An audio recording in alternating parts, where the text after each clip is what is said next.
According to a 2017-2018 National Pet Owner Survey, 68% of U.S. households, or about 85 million families, own a pet. Whether it be a golden retriever, an orange tabby cat, a dwarf hamster, or a pair of clownfish, so many families crave companionship from the spectrum of the animal kingdom. And not only do we take care of all these little lives, we love our pets, and it really shows. We celebrate their birthdays with special treats or new toys. We miss them when we're away, and we even talk to them like they completely understand every word we say. Some even go so far to make them their own social media profiles, garnering far more likes and followers than your average person has. And because, let's face it, our pets are not only a part of our everyday life, they are family. For the past 5 decades, Petland stores worldwide have been serving their communities and continue to pride themselves on matching the right families with their perfect pet, whether it's furry, feathered, or scaled. This docu-series will give you an inside look at Petland and show you the love and care that is put into finding every pet their forever home. Starting with professional breeders, we are going to dive in and show you the types of breeders where Petland gets its puppies, a day in the life at a breeding facility, how the puppies and parents are raised and cared for, and how the high standard of care continues at Petland while our pets wait for their new owners.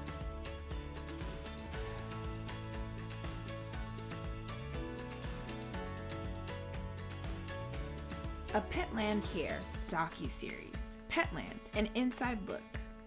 Episode 1, Where do Petland puppies come from?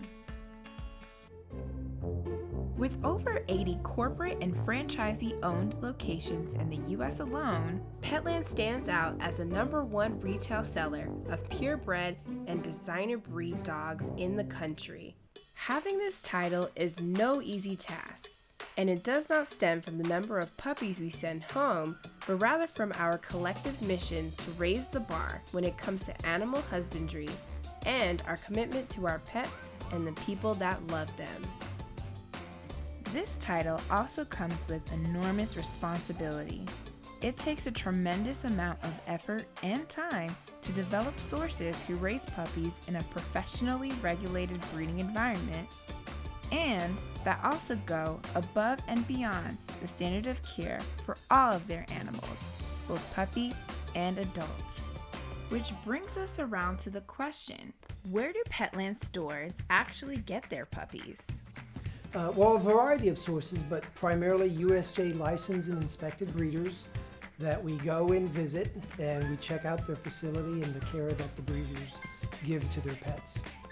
Through Petland's commitment to working with the best regulated breeders in the country, franchisees and their employees take yearly trips to breeding facilities in their network. Owners love the opportunity to see the grounds with their own eyes. They form lasting relationships with breeders, improve transparency between breeder and customer, and of course, snuggle all the puppies. Being a professional, regulated breeder is not your average 9-to-5 job. It takes hard work and dedication, 24 hours a day, 7 days a week, 365 days a year to raise and care for all of their animals. But who are these breeders? How does Petland and its franchisees find them? We asked Petland's Vice President of Animal Welfare, Brian Winslow, to answer that. Well, the breeders that we deal with are very passionate individuals. They spend a lot of family time with their animals. It's not just a job. I would say that it's a calling. They have a passion for the animals that they breed. Well, we find our breeders first. We look for their USDA inspection reports. We make sure that their unannounced inspections meet our criteria. Secondly, we go and we visit breeders corporately and with our franchisees. We have literally visited hundreds of breeders. We like to step foot on the facilities. We like to look at the mama and daddy dogs, and we like to make sure that all the puppies are healthy and well socialized. So now that you know the types of breeders from which Petland stores get their puppies, let's talk about the requirements it takes for them to get that way. In order to become a Petland supplier, you have to meet Petland's policy guidelines that don't just maintain USDA standards, but go above and beyond when it comes to the care and well-being of their animals. Number 1. Must be USDA licensed and regulated and follow all state and local regulations. Number 2. Must have program of veterinary care with a state licensed veterinarian. Number 3. Provide indoor and outdoor space for parents and puppies with daily access of nutritious food and continuous water. Number 4. Must offer daily socialization and exercise. Number 5. Expected to work with individuals or institutions on homing programs for retired sires and dams.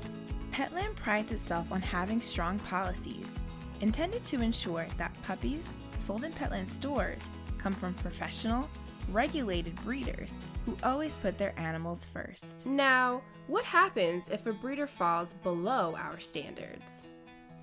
If a breeder falls below our standards, what we will do is we have established for our franchisees a do not buy list. So we are always looking to make sure that their USDA inspection reports have no violations that would negatively affect the health or well-being of any animal in their care. We have high expectations because we have high standards, and we know that our customers have high standards, and we believe in animal welfare.